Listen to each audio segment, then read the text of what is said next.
had once belonged to the local chapter of the OTO, and although the Gnostic Mass was now held elsewhere, the temple was still up and running. I arrived at 9 p.m. I've never been afraid of new experiences. Sometimes I think it's as much because I'm too naive to fully consider the potential dangers as wanting to add adventure to my life resume. As I waited in the antechamber kitchen, I had doubts. I was a long-time vegetarian. What if animal sacrifice was part of the ritual?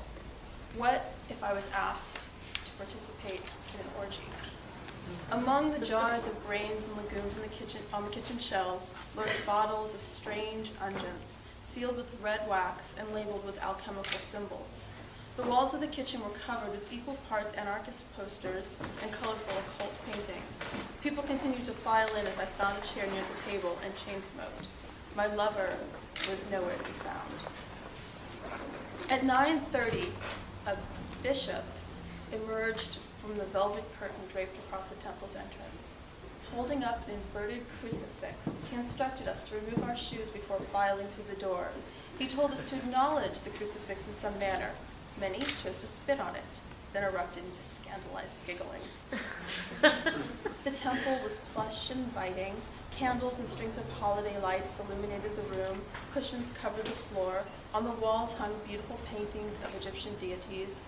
Tapestries hid the windows so no one could look in or out. We'd been transported to some ancient sultan's tent.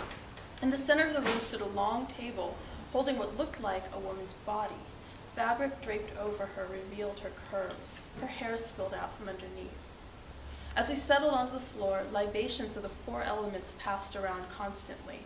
The sweet smells of opium and hydroponic weed mingled with willowy incense. Smoke choked the room. Congregants used each other as cushions. There was enough kissing and fondling that my fears of an orgy erupting seemed grounded. Finally, a round of hushing silence, the last of the nervous and excited whispers. A man appeared, hunched over and limping like a mad scientist's Igor.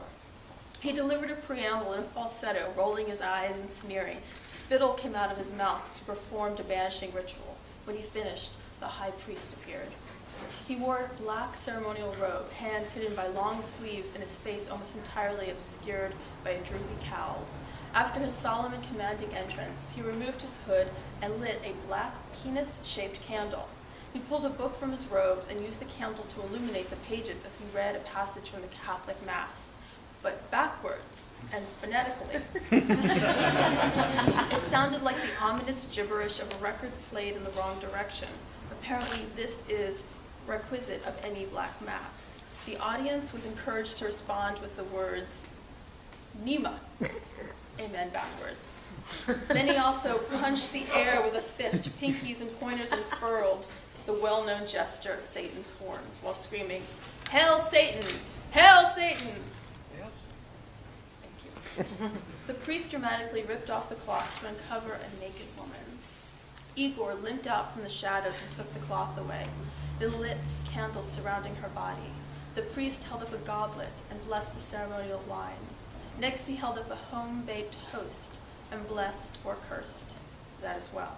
Before slowly walking around the room, he returned to the woman, leaned over, and inserted the host into her vagina. He gestured that the audience should rise. We shuffled around in a counterclockwise circle. When we reached the priest, we sipped the sacramental wine and then turned towards the rest of the congregation to yell, Hail Satan, or there is no part of me that is not, or whatever else struck our fancies. We stumbled, laughing, back to our seats. My lover finally snuggled up to me on the floor cushions.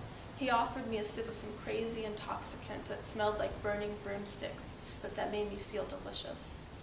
After we were all seated, the priestess arose from the altar. She had a cherubic face and small white teeth like a Victorian doll. Her smile was lascivious and her body voluptuous. She donned a matching black robe and picked up an ancient-looking book. At least, the outside was ancient. I spied Xerox pages within. She read from Al-Hiwa, the Revelation, the most sacred book of the Yazidis, who were ancient Satanists. The priestess read Shaitan's promise to those who follow him. I was, am now, and shall have no end. I exercise dominion over all creatures, and over all the affairs of all who are under the protection of my image.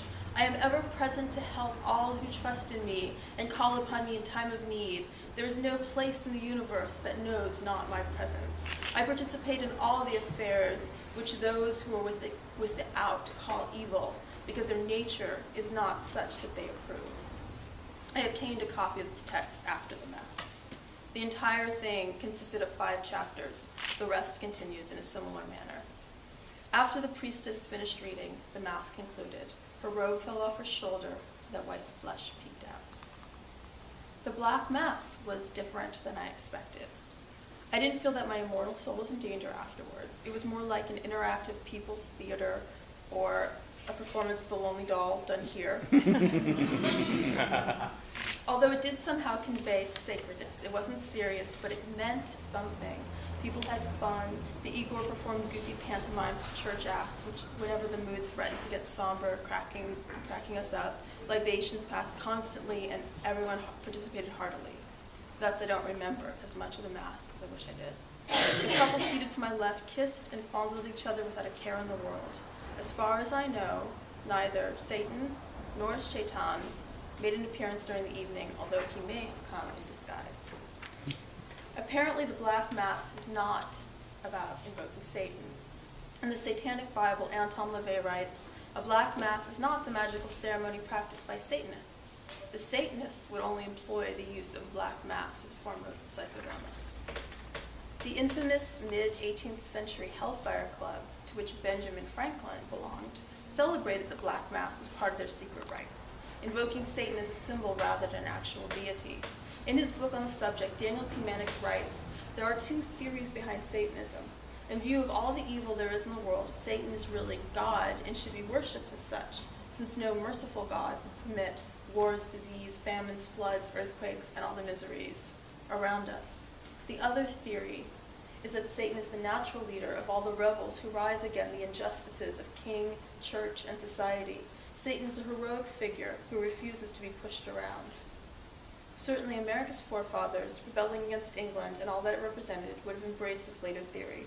The irreverent tone taken by the participants in the Mass I attended clearly belonged to this iconoclastic tradition.